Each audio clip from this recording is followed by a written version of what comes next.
Hi, I'm Tim. Welcome to our channel and thanks for logging on. If you enjoy these videos, do me a favor and subscribe to our YouTube channel right here at Watchbox Reviews. I'd really appreciate it and I promise to update daily. If you love this watch, well, it's not a pre-owned piece, but if you give us a call, we might be able to help you out. This is one of the few new watches I've had the pleasure of reviewing and showcasing on the channel, and it comes from an extraordinary source.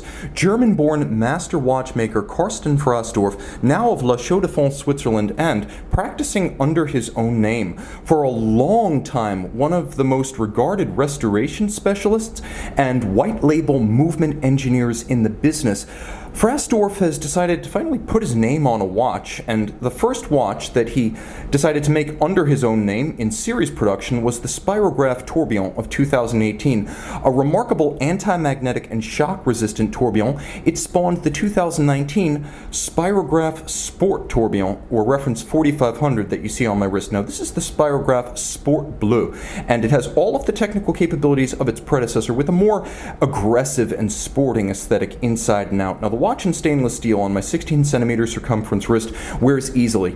It's fairly thin. In fact, it really took me aback when I realized it was only 13.7 millimeters thick, which is nice and svelte for something with this much going on inside. From lug to lug, it's a bit of a big boy, but the lug shape matters as much as the lug span. You can see that the span across the wrist is 52.8 millimeters, but there is a curvature and a short crop tuck to these lugs that makes it wear well on a small wrist. I would actually recommend this 45 millimeter case for a wrist as small as 14.5 centimeters circumference. Now, between the lugs, a broad spacing, Frassdorf realizing that a broad lug spacing looks contemporary with a 22 millimeter span. This watch has broad shoulders and a planted contemporary stance on the wrist. We'll talk briefly about the quality of the strap that's included, but understand that this watch is basically full custom, so everything from the dial details, whether it's loomed or not, the complementary colors used, the strap, that is all up for negotiation between you and Karsten Frassdorf, and he's highly accommodating, as he'll only build about a dozen or two examples of this reference per year. Now, the strap is thickly bolstered. There's a lot of alligator leather, navy blue with a light cyan contrasting blue stitch, folded edges, and then on the underside you can see a brown small scale alligator leather. As with Chopard LUC and FP Journe, for example, the double alligator ensures that the strap will last longer in practice. So given the thickness of the leather and the double gator, expect you might get as much as 5 years out of this strap. The case band is relatively simple, but with a few well-chosen flourishes. As you can see, it's longitudinal satin finish, but then there's a vertical satin finish about the lug flanks, and the lugs are sharply broken from the case, so it doesn't appear to be an undifferentiated mass or monolith of metal. There's also a polished case back and a polished bezel lip that overhangs the mid-case slightly. Again, articulating the design and breaking up the expanse of metal is the idea. A black polished Montre Karsten Frassdorf crown, and you can see that it is all of sharp knurling on its flank for easy grip. Now, I'm not going to wind the watch initially because I want to show you this balance. The balance is the focal point of the watch. As a restoration specialist, Frassdorf discovered marine chronometers, or navigation clocks used on the bridges of ships, and precision was the rule of the day, as even a small error of a few seconds could put you several nautical miles off course and on the rocks instead of in the harbor. Enormous balances were the rule, and the balance that's fitted here is both proprietary and an order of magnitude more massive than what you'll find on a conventional wristwatch. So I can't even describe them in the same terms in terms of moment of inertia. So you can see that there are precious metal masses outboard, 2 of them, and it's a cruciform profile. You have adjustment screws. It is a free-sprung architecture on either side. If you follow my finger across the cross-section of the balance, you see there is a double screw stud holder that is black polished on its top, and there is a double curve hairspring underneath. You can't quite see it because it's relatively small in diameter, but it features both a terminal curve, which you'll recognize from a conventional Breguet overcoil, it's a Phillips curve in this case, as well as an inner curve. That is, it's curved at both the junction with the stud and the collet, which is the inside.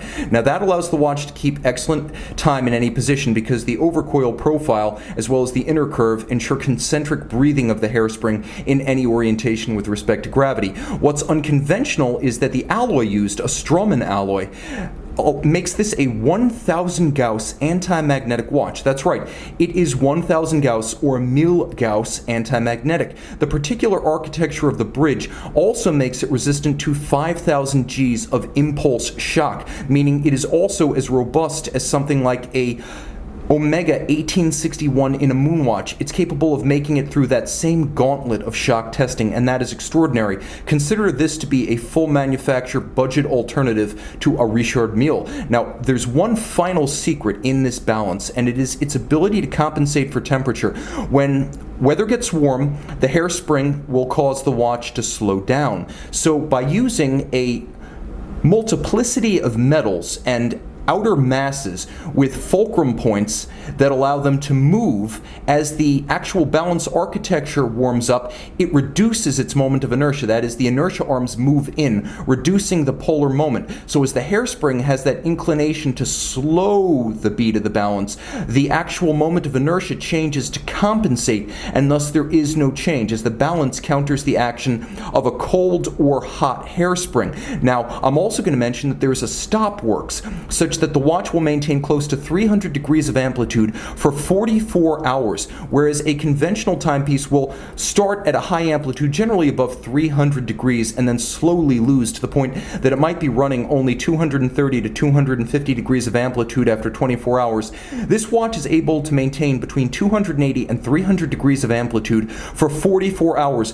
The basic power reserve potential of the watch is 70 hours, but there is a stop works that will halt it by the time it reaches the end of its chronometric power reserve. Frassdorf does this so the watch will never run untrue. That is, it will never run while keeping imprecise time. So you know to wind it every 44 hours, and because of the stop works, there is always that extra power in the mainspring barrel waiting to start it immediately as soon as you move it even 1/2 of a turn past its stationary position. So thereby keeping 26 hours in reserve, you're able to start and immediately realize a huge degree of amplitude with an enormous inertia. So you have both precision and high amplitude, a precision balance, a precision overcoil architecture, a precision compensating design, and of course the precision that comes with a high degree of amplitude. And it's available from the moment you turn the crown. There are multiple degrees of refinement inside this watch. Now we can talk about some of the detail elements. You might be wondering, what's up with the honeycomb dial? Well, La Chaux-de-Fonds is the home of Montre Karsten Frassdorf, and Montre Karsten Frassdorf is proudly Swiss. While the watchmaker himself is of German origin, the coat of arms of La Chaux-de-Fonds features bees and a beehive, hence the honeycomb motif on the dial. There are elements of navy blue that might appear black on camera. Make no mistake, they're navy blue, and you have these lovely stacked partially radial and partially vertically arrayed Arabic numerals that have a little blue border each, so they stand out more distinctly on the gray base. The hands themselves have been half frosted. You can see they are alpha style, pinched at the center, alternately black polished and half frosted to allow them to better stand out against the dial base. The watch is 30 meters water resistant, so while shock resistant and anti-magnetic, you're not necessarily going to want to swim with this one, but the 34 jewel caliber 440, entirely manufactured and impeccably finished, gives you a tremendous amount of resilience as long as you don't plan on taking the watch swimming. And you know what? So custom are these Frassdorf watches, I'm sure that if you wanted 50 meters or more, even that could be negotiated. A watchmaker and a watch company that make almost anything possible with a movement that makes almost any use possible. An extraordinary timepiece constructed entirely in-house by a watchmaker with over 40 years of experience at the mastery level.